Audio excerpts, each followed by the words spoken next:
And here we are at Eminence Schools, the schools that Buddy Berry has led to excellence. Children are arriving and so are we. Let's have a virtual visit to Eminence Independent Schools. As we enter the doors, let's get a vibe for the school. Let's see how it feels and looks inside.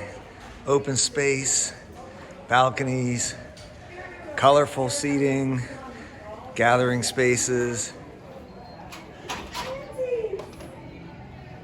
Hey there. Good morning, sir. Well, we're looking forward to seeing what's going on in Eminence today. Awesome.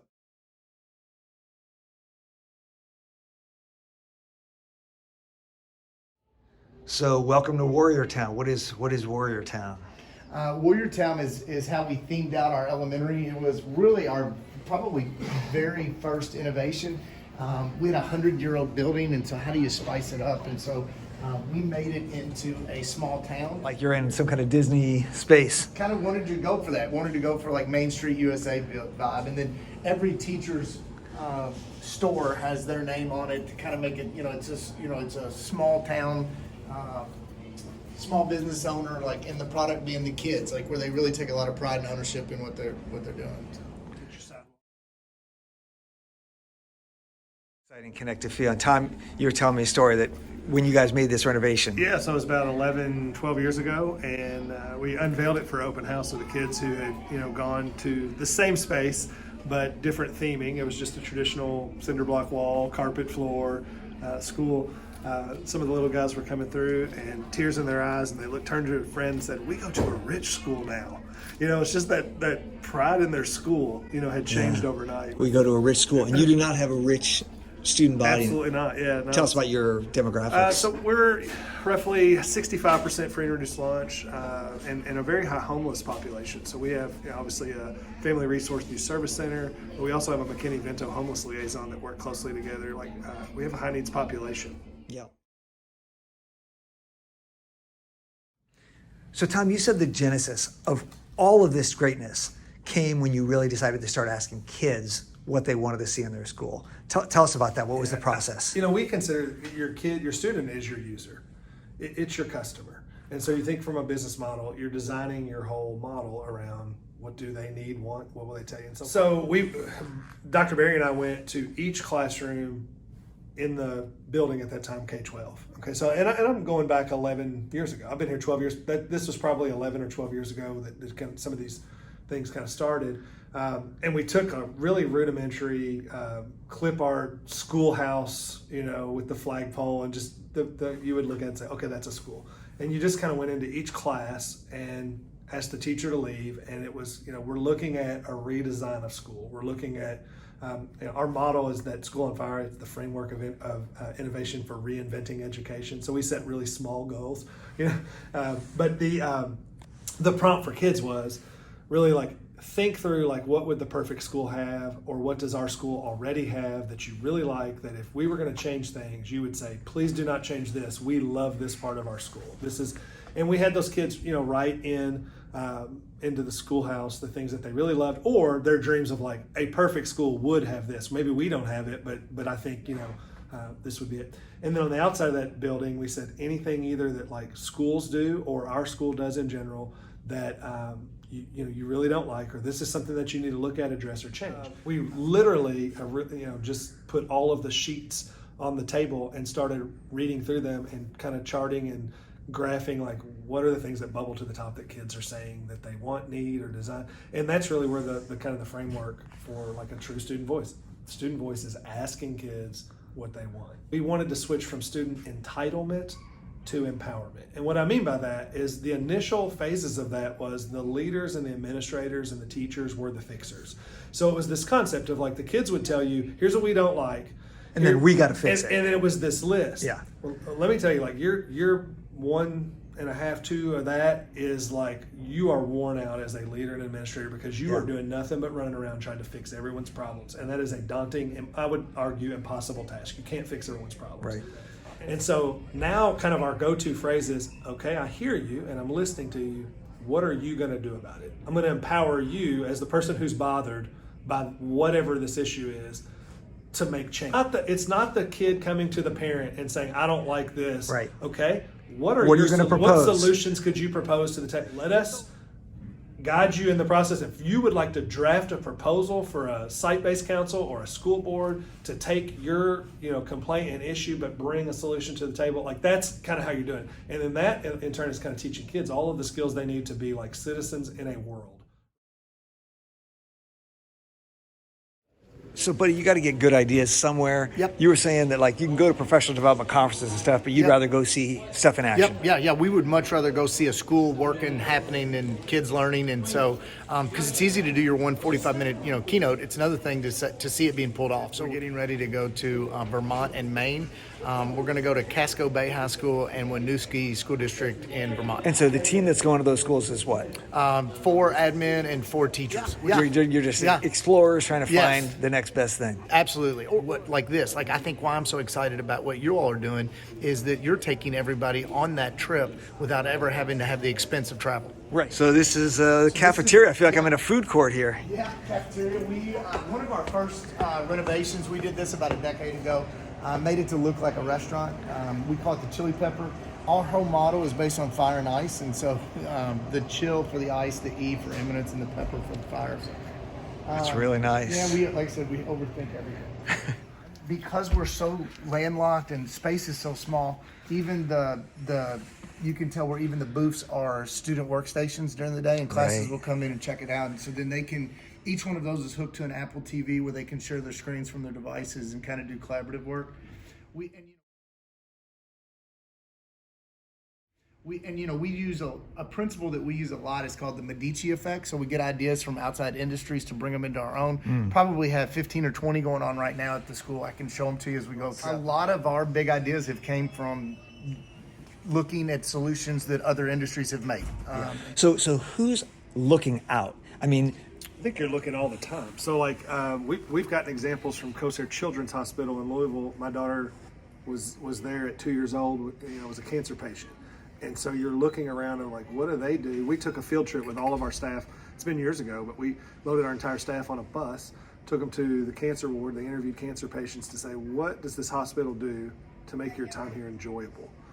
Because that element of surprise and delight that we talk about, all the while they're being pricked and prodded and tested, going through, horrific disease. Question that we spent 10 minutes with a cancer patient, and the one question we had staff members ask is, how do they make this fun? And then our takeaway really is to bring our staff back and say, if they can make oncology fun and enjoyable and put that element of surprise and delight, we can do that in math class. These are the surprise and delight solution to try to how do we do the fun theory to make kids wash their hands during COVID. so let's see, how does this work? So you literally, it's a car wash for your hands. We were the first public school, we were the first school in America to use them. And they were only in surgery wards and Disney cruise lines prior to us. A new part of the school, classic wall, and then what's happening here? So this is the window to the world. So every day it's a different web camera from around the world up there to kind of give kids glimpses into the world. Buddy, I noticed this screen, right? We got this cool screen that's like, it's fun, it's And video. where you're at in here is called the presentation lab, and you saw the presentation going on earlier. There's usually something like that all day, every day. And so we designed this for a space where students could speak.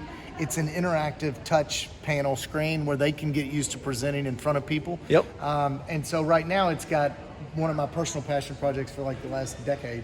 And that was to figure out a way to prototype ideas and make them come out three-dimensionally. And so there's about 15 or 20 different backdrops. You can do cities, towns, villages. This one's all animals. So a kid drew this, colored this, made this? Yep. And then you take this and you put it in this magic box right here. And it will then go and make it come up on the screen, and it makes it come to life. And Jen and Kendra are our librarian and our ed hub facilitator. Tell them kind of what some of the tools are in like each of the rooms we've got. Well, the sublimation printers are tucked back here, and they're really popular right now because we have a lot of kids that are getting empowered with graphic design tools. And so those sublimation printers allow them to bring in their own things like shirts or bags or little pouches and things like that, and they can put their own designs on there, and it gives us a chance to teach ethical use of information at that same time in maybe a way they're more motivated to learn than when they're writing a paper. We have more 3D printers. This is our t-shirt press for our vinyl cut. Like we have a vinyl cutter over there that we can do heat transfer vinyl on, and we have a Cricut as well done. So are kids using these for a specific class, or can any class create something that gets then utilizes Any this class technology? can, and also micro-credentialing is a large component there. So that's where kids can individually say, I want to do this and I want to do this project to get micro-credentialed in. So they We onboard our staff to think that way. So like their onboarding process requires them to go through our training that we've gotten, where it used to take a year to get teachers ready. Now we feel pretty good in 2 days. And so we've really kind of perfected that onboarding of how to change how they think and see the world. So when you're onboarding someone, it's not just how do you work the copier machine or where do you park your car, but it's like, how do we think here? Yes. How do we approach? Yes. Way more important. That starts with the interview. We do dispositional interviews where we've really switched away from, and it's not to say that you don't look at someone's college coursework or ask pedagogical But they questions. still have to have the right You do licensure answer and all that those stuff, things. yeah. But there are a lot of questions where it's culturally, do you fit with collaboration? Are you a team player? Are you an innovator? Are you when's the last time you came up with a creative solution to solve a problem? Tell us about that.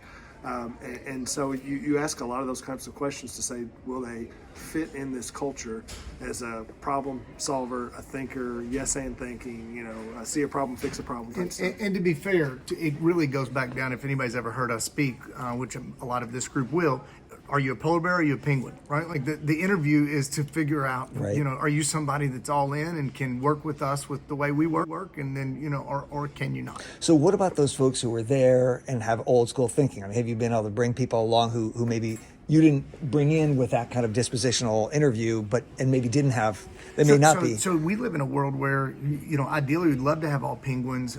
You may get a math candidate, right? It's just tough. And so they may not be necessarily your prototypical penguin, but we've had great luck in them adapting the model. And because the model is all about personalizing the PD and the training to the person as well. So if you're going to have personalized learning for kids, you got to have personalized learning for adults. So then how do you match their strengths with our model so that they can best implement our ideas, but it feels natural to them? You'll hear stories where I think our most successful and happiest employees are people who maybe have had a taste of education somewhere else, 5-6 years of teaching or more, and red tape goes away and no but goes away and yes and is replaced. Like, yes, take that risk, and if that risk fails, it's okay because we celebrate the idea of risk taking.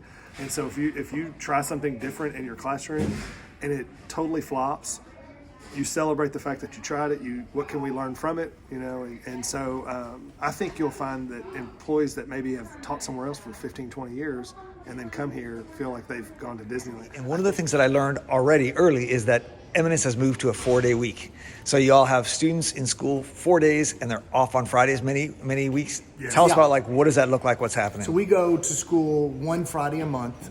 We found a kind of a weird loophole in Kentucky law that allows us to meet the minimum number of hours, but you have to do it to the closest Monday to August 26th. So we give them off all of June, July, and August, and then we have 152 instructional days. Okay. Which gave us more days for PD and training of staff, but then we use Fridays as an ICE time, which is interventions, connections, and enrichment. So either you're doing like exploratory stuff or it's an intervention for kids that are. Yeah, you can bring kids in, and a lot of that started during, the leap to go to a 4-day week started during COVID. Yeah, of course, kids who are coming in on Friday are not coming in for a full Friday day. It's a shortened, couple 2.5 hour. But they're able to come in. It's basically able like to come office in. hours. It's like an Yes. intensive. And it's smaller teacher to student ratio. Yeah. It's it's not one-on-one for sure, but it's small groups. What are some of the kind of enrichment things that kids are able to do on some of those Field Fridays? trips, college visits, being able to come in and maybe the robotics club, instead of having an hour after school, now they've got 8 hours, where they can really dig into build, something. yeah. And a big shift is, like you said, some of those things that you do during a typical school week where you might bring a lot of kids out of instructional time, we just reserve those for Friday. So Yeah. it's show up Friday morning, we're gonna load a bus, we're gonna go do some of those things, and you're not missing school. And then the other nice part about it is because out of necessity, there are no subs. Like subs don't exist, right? And so now if you know you have Friday off, you start to schedule your doctor's appointments for Fridays. You start Right. to schedule your, So your attendance on the other days is staff better. attendance has gone way up. Yep. Student attendance has gone way up. Yep. Because you With the smaller number of instructional days, of course, we really protect that Monday through Thursday. I'm Angie Deckard, and I am the principal of the middle and high here at Eminence. So what brought you to Eminence and what's unique about the culture here? So what brought me to Eminence was actually Dr. Berry. We had worked previously in another school system, and we always thought we'd work together again. So he had mentioned an opening. I applied for it and was able to get the position of principal. So what are some strategies you use as a leader to kind of build the culture of risk-taking and experimentation and student-centeredness and all the things that are hallmarks here? So we had to break the barriers, first off with the teachers, of the administration versus the teacher piece, and get our teachers to look at, we're in it together and we're going to work on this together and work on what the ultimate goal is, and that student agency and getting the students to excel in achievement. So that was one of the barriers that we were able to break, and I think our culture now is amazing, and we're trying to do new strides with that. What makes your culture amazing? I think it's the people that we work with. It's the we're all here to help each other instead of it's just all these little compartments. We're all here. They can even ask an instructional assistant for help. They can ask us for help. It's like that family. It's a family atmosphere, and that's what we preach to our kids too. So it was. So one of the things is like risk-taking and failure. Like, how as a leader do you make sure that people are willing to take risks, or do you encourage people to try new things and be?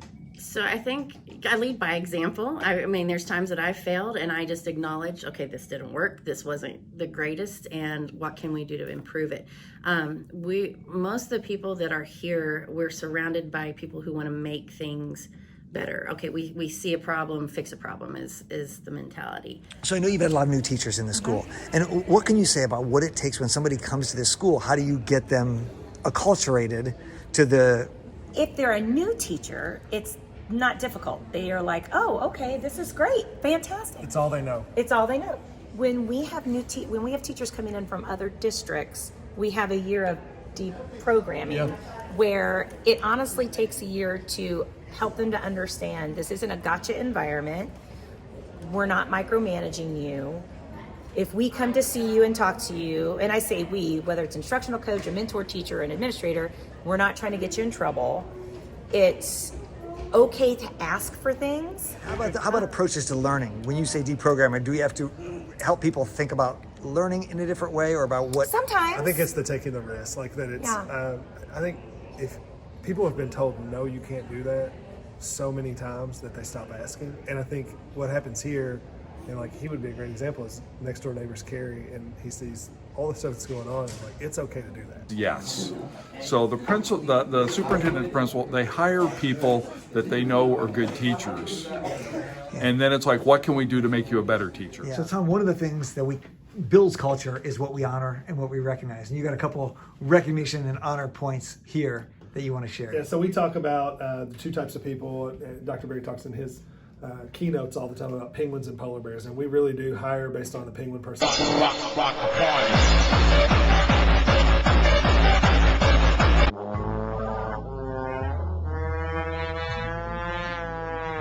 And remind people, what's a penguin? So that's the high energy, that's the problem solver, that's the culture king, that is the surprise and delight aspect of like just making things fun. And so we honor each month people who go above and beyond to do something purposefully and instructionally fun, to make kids be the type of experience where they want to run to school. And so we call those people our penguins. We have a penguin award. We do 4 or 5 of those each month. I think what you honor and respect is what you value, and it's what people want to do. So we try to. You say that with teachers, that we do that with kids. Why would we not do that with our staff members? And so I think for administrators, you want to model all the things from an administrative standpoint with your staff that you want teachers being doing in the classroom, or you're a hypocrite. And so that's where we talked about some of the challenges of like doing PD in weird places. We've done them in theme parks, we've done them in hospitals, we've done them in malls, Starbucks. Like all of those are places where we've gone and taken our staff on PD days. It's almost a letdown if they come to school and there's not on a PD day and there's not like a bus waiting out front to take them somewhere To do mysterious. something.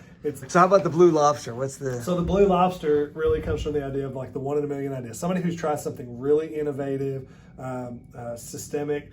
You heard about like the Google Suite today to track micro-credentials. That's a former Blue Lobster award winner because like that was staff created. Jen and Kendra said they saw a problem. It's like, well, we want to come up with something to solve that issue.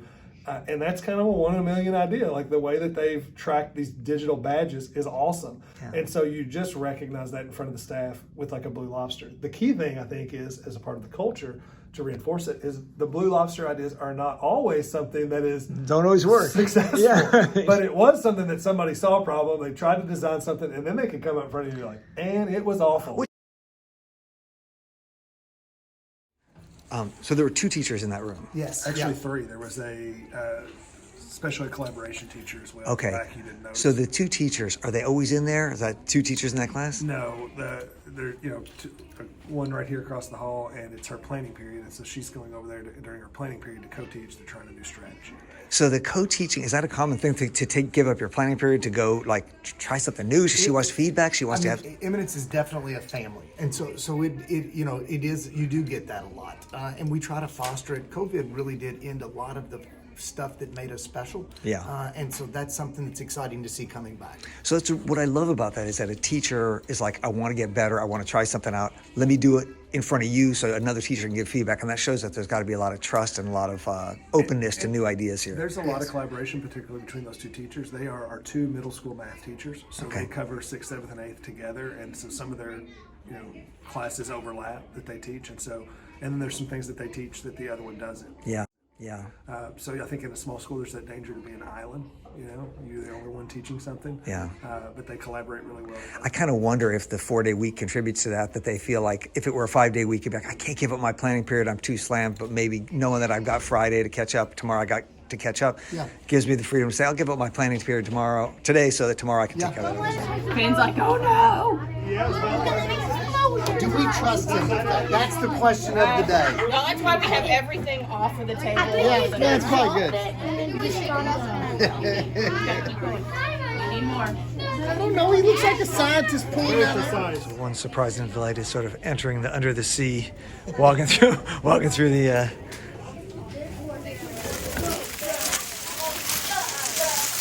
What are we working on today? We're underwater archaeologists exploring a sunken ship from a European explorer.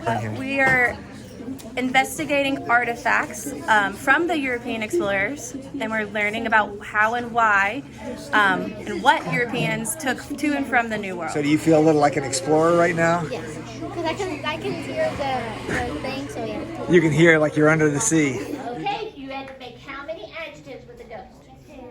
10 adjectives. Okay, are you all ready to give me thumbs up, thumbs down if it's an adjective? Yes. Okay, let's see. What's your first word? Spooky. Spooky, is that an adjective? Good job. Touch it. How's it going? Tell me your name. I'm James Wampler. I teach Project Lead the Way at Eminence. And James, tell me what kids are doing here. Sure, yeah. So right now, they were working on circuits. They're taking the knowledge that they learned earlier on, and they're now using Makey-Makeys to take the controllers they made and then control a game or a program of their choice. The rubric they're using, they have to create a robust controller, one that is easily used by a newcomer, and that immerses them in the game. So it should improve their play. So how long did it take you guys to make this? It took us, I think, like 2 weekends to make it. So you're 2 weekends, so you're working on this at home? Yeah. People talk about homework. When you were working on this, did you feel like you were doing homework, or was it something different from that? No, it was just like, it was pretty fun. Like, Yeah, it wasn't, we didn't consider it as homework. We just, I enjoyed doing stuff like with the wires and all that, and I think it was really fun. Yeah. So when you finally got it to work and got it right, like how did you feel about that? It was amazing. Like it was at like night in the garage, and we were working on it, and then we tested it out for the first time, and it worked, and it was like super exciting. Super. So this passion project. Tell me about that. This is middle school kids. This is middle school kids. It's an elective class. It's called Personal Passion Project. So students come in, and in 9 weeks, they have 9 weeks to immerse themselves in something they always wanted, either a skill they wanted to learn, something they wanted to know more about, or a type of service somebody they've always wanted to help. And then at the end of the 9 weeks, they present their findings at a museum day, which is like an elevator conversation that we have out there. Passion Project's huge part of Eminence's culture. Just doing passion-based learning in a regular math class on a Tuesday is important, so let alone the idea of these projects. And so we've even got one kid that had 3 TV channels at his house. And one of them was KET, which is the Kentucky Educational Television. And so he discovered Bob Ross one summer. And so as a result of the Student DNA, which is our digital narrative album, we track how kids learn and what they like to learn about and their passions. This kid dropped that in there, that he was into Bob Ross. And so his passion project allowed him to kind of pursue it more in depth. Fast forward 5 years, he's been selected to make he's painting the winning Derby horse this year at the Derby. And it started The Kentucky Derby. We're not talking about the Eminence Derby. He is, and this is a live announcement because I don't think anybody really knows it. And so he is doing the Kentucky Derby winning jockey and horse. He's doing the painting this year post-race. And I teach Project Lead the Way, automation robotics. And so I was just watching kids making games. They make games. What happens then? After they make their games, we load them onto the EdHub Hub site at our library. And there at the library, students get to go and actually play all of the student games. Here they can find out what the games are and what they're about. Clicking on them, they read a game blurb that the students wrote to help people understand what their game is. And then they can actually play the game. After playing some games, they get to vote on the games they like the best. And those top 10 winning games get their games loaded onto these brain pads where we 3D printed covers for. And then these can be checked out by elementary classrooms or middle school classrooms as a reward for other students to play. My name's Art Scrivener. I teach geometry, physics, and pre-calculus. So tell me about your classroom. This does not look like most math classrooms that I've seen. Well, it looks like the math classrooms in this district. Tell us why. I want the students talking to each other, and not, it's not face forward, do as I say. I want them discussing. We're in the information age, like you were saying. It's not like our old days where the teacher said, well, you're not going to have a calculator in your pocket for the rest of your life. Yes, I am. Yes, and much more. And more. So I can look up any formula. I give them the formulas. I don't want them to memorize. I want them to focus on what does the math mean. And so they have to talk to each other. And that's why I want them group and discussion and talking about it. One of the things I've noticed is the students seem excited and engaged in their learning. And that seems like a really important value here, is that kids love learning or are excited about being here. Yes, they are. They're very excited about being here. We have, sometimes it's hard for our students who've always been at Eminence. They think that's the way it is everywhere. So we do have some students who have come in or who have left and then come back, and they're like, no, that's not the way it is everywhere. It's a special place here. How would you describe the culture of Eminence? Like, what does it feel like to work here? What's the vibe of this place? So I'm encouraged to try things. I'm encouraged to help my students reach farther, make it personal, make it a real world experience.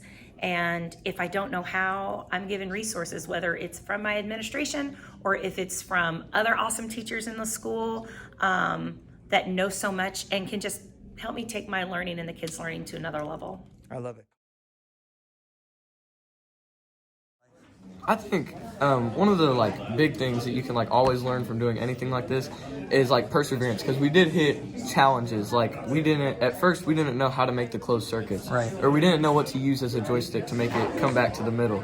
So I think perseverance is a big part of any kind of project like this. Even the mistakes are what makes it such an accomplishment at the end.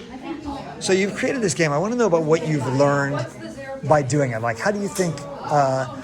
How do you feel like you've grown as a person by doing this kind of work? So Me personally, I've like definitely like learned a lot of teamwork, like because You got a partner here? yeah. So we've redone it 3 times, which is a lot for the amount of time that we had. And so the first time we didn't really like the end result, so we made a new one, and then like the buttons weren't working right, so we decided to try to make one more. And I'm really glad that we did because it worked out a lot better. So it sounds like you're also describing perseverance. Like it didn't work, I try again. You could have quit, could have given up, but you like weren't satisfied and you wanted it to be better. Yeah. How about you? What do you think you've gained, or what do you think you've? Probably teamwork, because we've run into like a lot of struggles because she said we redid it a lot. So just teamwork, and we had to like share a lot of ideas to make it the final product, and that works, and that the buttons work, and that it's enjoyable. How do you feel now that it's done or in good shape? I'm pretty satisfied with it. We worked really hard on it, and I'm kind of glad that we redid it because this one's probably the best one that we've made so far. Hi, my name is Mariah, and I'm a senior. My name is Marissa, and I'm a junior. So it seems like one of the things that I've seen here is a lot of project kind of work. Tell me about that. What's it like doing all those projects? What kind of skills do you feel like you're getting, or what kind of value do you see in that? So with all the projects that we do here, it's like getting to work with groups and getting, the social. But with the projects, we mostly just, get what we can with the resources that we have, because we have a lot of resources at Eminence. And with those resources, we just kind of put it like on the project by itself. Yeah. And we also have this thing called micro-credentials, which gives us access to the rooms over there, which have laser printers, 3D cutters, a whole bunch of different things. So you taught somewhere else, and when you came here, what was the shift? What is it like here? How is the culture here different, and what did you have to kind of adjust to? That's a great question. In many of the schools where I'd been before, there was so much red tape binding everything up that it was really difficult to do creative things. It'd be better to not try than to Try and have somebody complain. Yeah. And at Eminence, it's not like that. No, Eminence is a really lovely place as far as having support. I'm not afraid to do anything. I feel really comfortable with the craziest of ideas to engage kids and help them succeed with their learning. And what I get a sense here is that creativity, risk-taking, it's just cherished, it's prized. Innovation, failure that we can learn through for ourselves and for students, I think is really just embraced. One of the things I've enjoyed the most about here is with it being K-12, the kids growing up look up to the older kids, and you have a lot of real excitement about what they want to do next. It comes out in their projects. So I have right now, I have a blended class of 7th and 8th, and my 7th graders, you looked at the project where the girls were making the program themselves and the controller. I have 7th graders who are like, when are we doing programming? So they already know what's coming next. They have experience and they've been trained well in what positive feedback looks like. So what I'm used to is a lot of training about how do you give feedback? What does that look like? How do we do nice things instead of this is terrible, or whatever? How do we give actual paragraph long, helpful feedback? I was launching into a unit on that, about like, how do we do this? And I got some eye rolls. I thought, oh, this is the usual stuff where we're upset about, whatever. Someone said, we know how to do feedback. I hear all the time, guys. So tell you what, prove me wrong. We'll do one quick, like we did a helicopter whirlybird with paper lab. I said, give feedback. And the stuff I got back gave me goosebumps. Because I was like, I don't have to do anything. They already know how to do all the feedback. They were so skilled. That culture of projects where they're working on them, constantly working on those things. I think in my little district, we were big on grit. So the ability to weather a challenge, I'm seeing a lot of grit here. And Diane, you actually came to Eminence on purpose. There's no accident that you ended up here. No. How'd you end up here?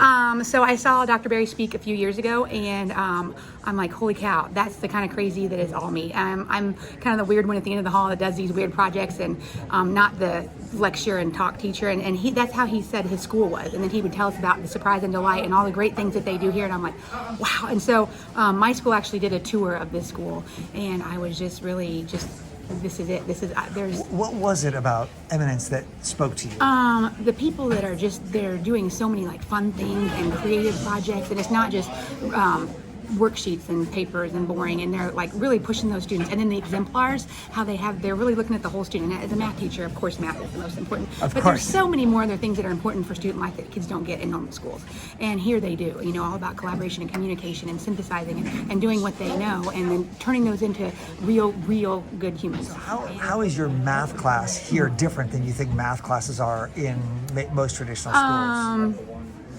It's crazy fun. We just have a really good time. We challenge each other and we try new things, and we are always looking for new ways to do stuff and just really have fun with math. I had a kid tell me the other day that, I hated math all my life. And I said, and you still do, right? He says, no. He says, this is my favorite class. He said, I don't even look at the clock anymore because it's just fun. What are the things they want from you as a teacher? What are kind of the things? Engagement. We do the Buddy talks about the surprise and delight.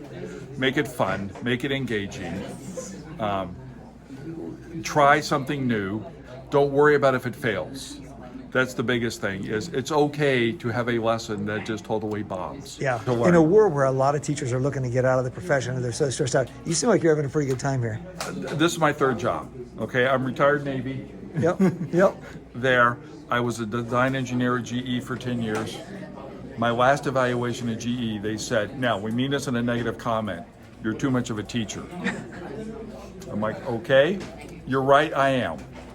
And since you won't put me in a job where I can teach the rest of the engineers how the refrigerator works. Head to a school. I'll come to school and teach the students how the world works. Well,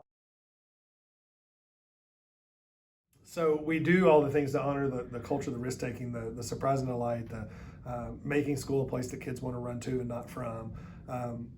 Rarely, if ever, do we have never do we have the hour-long staff meeting to digest, test scores. We share those, we look at them, but it's not, that's not what you honor. You don't honor that somebody, raised social studies scores by 3 percentile points from the year before. The proof of that is do kids love being in social studies class? Are they creating amazing things? Are they out in the community making a difference?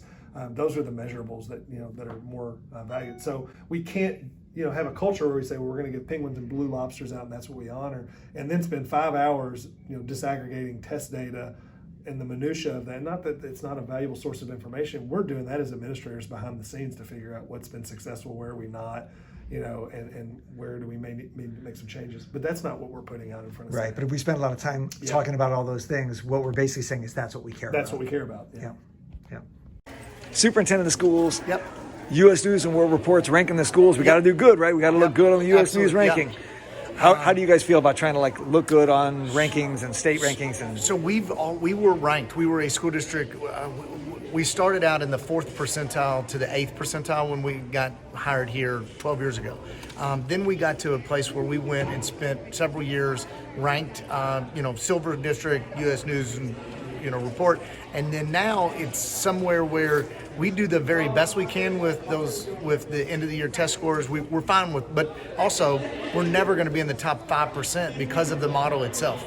It's designed to make kids well-rounded, world-class citizens, and so they're going to be in the 75th to 80th percentile with a population that should never achieve there in a lot of people's minds. But then also they're going to have these other, hundreds of skills that we've embedded from kindergarten through 12th grade through the Eminence exemplars that we think are equal in importance to being able to just, recall random facts on a random day. We could drill down, we could get to be a blue ribbon school every year. I know that without a shadow of a doubt in my mind. In the process of that, you're going to have horrible morale. The kids are not going to have the same learning experiences. Tony Wagner said it this summer, and I loved it. He said, we don't live in a world anymore that it is how much you know is how much you make money-wise. He goes, it's who knows the most and how to use it. How do you use the stuff you do know? Right. Is the people that are going to be the influencers, the people making money. There are 8 attributes of our grad profile. So and we made them all where they were verbs, right? So I can communicate by, I can create by, I can persevere by. And so that was purposeful. And all of those look different. And then we have created what we think is the first people in America. We've created exemplars or standards for all 8 of those from kindergarten through 12th grade.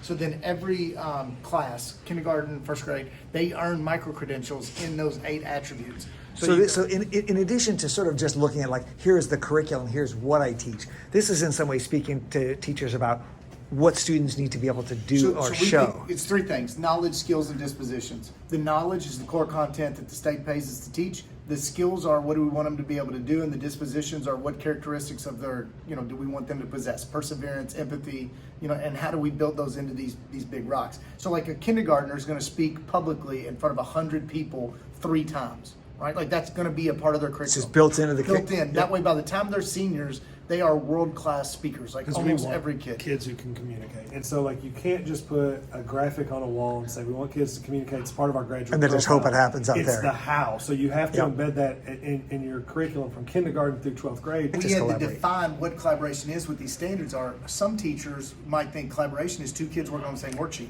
That is not world-class collaboration. So then we have to define what world-class collaboration looks like, create a standard for that and give it to them.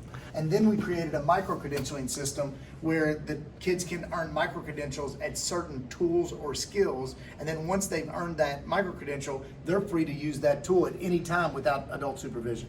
The only room, and I know you all were just in there, is the workshop room. Like that room still always requires a teacher. Right. So give us an idea. I mean, we've seen a lot of elementary stuff. At the high school, what are some examples of micro-credentials that high school kids are earning? Honestly, they're still earning the same micro-credentials at some level, going to a different depth. So like the laser cutter in elementary, it may be as simple as like a really generic design where they're doing it all on their own, where at high school they're assembling, building, creating, and prototyping for a purpose. So do all kids have to earn the same micro-credentials? No, there's Yes. Well, not micro-credentials, but the same They have- exemplars. You saw, or you've talked to a lot of teachers today that talked about projects like the designing the toy for the student with cerebral palsy. Tell me that they couldn't use some of those things to demonstrate I'm an innovator. I've made a contribution. In a nutshell, elementary, give them hundreds of tools, right? Middle school, give them problems to use those tools. High school, tell them to go find the problem and use those tools. So that is the big broad look at how we take it. Where do kids track their own credentials? That is a great question, and what we need to do is talk to Jen and Kendra. They've designed in Google Data Studios basically a process where they can, the student has a dashboard and they can submit the one that they're working on, submit the evidences of it, get it reviewed by a staff member, and then when the staff member approves it, it says approved and the micro-credential badge gets added to their virtual screen.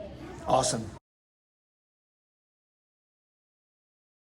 I was just going to tell you the Eminence just stands apart because there's a million things, but what is amazing is that the positivity here is it's just unbelievable. I mean, and as a profession, generally teachers are good, positive people that work hard, but here they don't just go the extra mile. They go the extra mile and then some, and they're smiling about it. And what else can we do to help you out? And it's not just my fellow teachers, but I mean it's from the superintendents down to the custodial staff. It's like, how can we make this place better? And it's and even people that are worn out and tired. I mean, COVID slammed everybody, but it's just, how can we make this even better with this positive, cheerful attitude? And it's amazing here. That's one thing that's the positivity that I didn't get. You know what? I bet we could have an hour conversation about this because there's something about this kind of learning that just lights up educators' awesome. hearts. Yeah. It's just we can feel the difference it makes. And I hope everybody watches this thinks, how do we create more of this in our schools?